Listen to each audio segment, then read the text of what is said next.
the forgotten empire of the Hittites, masters of iron and diplomacy. Somewhere in the hills of Asia Minor, in what is now modern-day Turkey, there once existed one of the most powerful, and at the same time least known, empires of the ancient world, the Hittite kingdom. This mysterious civilization, masters of ironwork and diplomacy, stood as a rival to Egypt, Assyria, and Babylon for centuries, before it suddenly disappeared, leaving behind ruins, cuneiform tablets, and countless unanswered questions. The Hittites emerged on the historical stage in the middle of the second millennium BC. Their homeland was a mountainous region in central Anatolia, where they managed to build a strong state with developed infrastructure, a disciplined army, and a unique culture. Their capital, Hattusa, became one of the greatest cities of that time. Fortified with massive walls, filled with palaces, temples, and archives, it amazed even the most experienced travelers of the ancient world. At a time when bronze was still the primary metal used for tools and weapons, the Hittites were among the first to master ironworking. This gave them a huge advantage in both warfare and agriculture. Their blacksmiths discovered how to smelt and forge iron long before the Iron Age reached the wider Near East.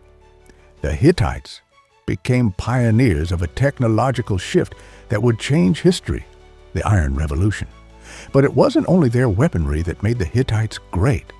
They were also brilliant politicians and skilled diplomats.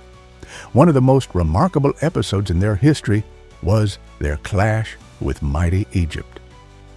In 1274 BCE, the Hittites faced the Egyptian army of Pharaoh Ramesses II at the Battle of Kadesh, one of the largest chariot battles of the Bronze Age. Though neither side claimed a clear victory, it led to something extraordinary: the signing of the first recorded international peace treaty in history. Copies were preserved in both languages, and today, one version of the treaty is displayed at the United Nations headquarters, a symbol of ancient diplomacy. The Hittite society was centralized and well organized. At its head stood the king, who held both secular and religious authority. His power was supported by a network of governors, priests, and military leaders. The Hittite army was known for its discipline and powerful chariot forces, which played a crucial role in their military success. Hittite religion was complex and included a pantheon of gods from various cultural origins: Indo-European, Hurrian, and Hattian. Their chief gods were the storm god, protector of royal authority, and the sun goddess of Arena, who played a central role in rituals and state ceremonies. Temples in Hattusa hosted elaborate sacrifices and religious festivals, carefully recorded on clay tablets. The Hittites borrowed elements from neighboring cultures, especially Sumerians and Babylonians, yet they preserved their unique language and spiritual traditions. Hittite culture was layered and flexible. Because of their location at the crossroads of major trade routes, the Hittites absorbed ideas, technologies, and beliefs from surrounding nations, creating a rich and hybrid society. Archaeologists found thousands of cuneiform tablets in Hattusa, written in multiple languages: Hittite, Luwian, Hurrian, Akkadian, and even Sumerian. The Hittites maintained diplomatic correspondence with other powers and adapted easily to different cultural contexts. One of the most outstanding features of the Hittite civilization was its legal system. Hittite laws governed everything from property rights and marriage to crime and taxation. Their justice was considered advanced and surprisingly humane for its time. Capital punishment was rare, and many offenses were punished with fines or compensation rather than death. In this, the Hittites were ahead of their time, even compared to other great civilizations of the ancient Near East. Daily life in the Hittite kingdom was deeply tied to agriculture and craftsmanship. The Hittites cultivated wheat, barley, grapes, and raised livestock. Archaeological findings show that they produced fine pottery, textiles, metal tools, and jewelry. Their houses, made of stone and mud brick, often had multiple rooms, inner courtyards, and systems for storing water. Women in Hittite society enjoyed a relatively high level of freedom compared to other ancient cultures. They could own land, make contracts, appear as witnesses in court, and even hold religious positions such as priestesses and prophetesses. One of the most famous women in Hittite history is Queen Pudu-Hepa, wife of King Hattusa III.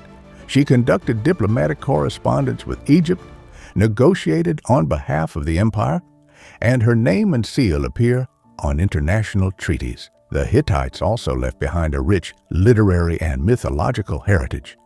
Hundreds of cuneiform tablets contain epic stories, hymns, rituals, spells, and even medical recipes. Their myths describe the struggles of gods, the cycles of nature, and sacred rituals, many of which later influenced the myths of Phrygia and Lycia. But despite their greatness, the Hittite Empire began to weaken in the 13th century BCE. The reasons for their decline are still debated by scholars, but as with many Bronze Age civilizations, it was likely a combination of several factors. First, external threats intensified. In the late 13th century BCE, Hittite territory came under pressure from Assyria and other eastern states. In the west, the Hittites faced invasions by the so-called Sea Peoples, mysterious tribes that swept across the eastern Mediterranean, destroying cities and cutting off trade. Second, there was growing internal instability. Power struggles among the nobility, rebellions, and succession crises weakened the central authority. Regional governors became more independent, and the once powerful army began to fragment. Third, climate change and drought may have played a fatal role. Archaeological evidence suggests severe declines in agricultural production and the abandonment of rural settlements. Starvation and displacement further destabilized the empire. By the early 12th century BCE, the capital Hattusa was burned and abandoned. The Hittite Empire had fallen. However, in its place, a series of Neo-Hittite states emerged in southeastern Anatolia and northern Syria, which continued Hittite traditions for several more centuries. When Hattusa was destroyed and the Hittite state disappeared from the political map, memory of the empire also faded. For over 1,000 years, no one remembered that a powerful empire once ruled central Anatolia, rivaling Egypt and Assyria. Only in the 19th century did archaeologists excavating near the modern village of Boazkoi uncover the remains of buildings, palaces, and thousands of clay tablets written in an unknown language.